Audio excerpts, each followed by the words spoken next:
ayun nah. Nyapu ya nun. Tambak. Bukit yang indah. Nah deh yang good. Nah ini dia.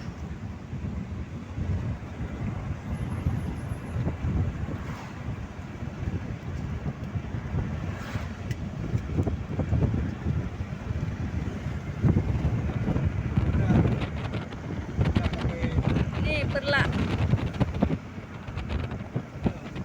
Ini jembatan Encol. Ada kapal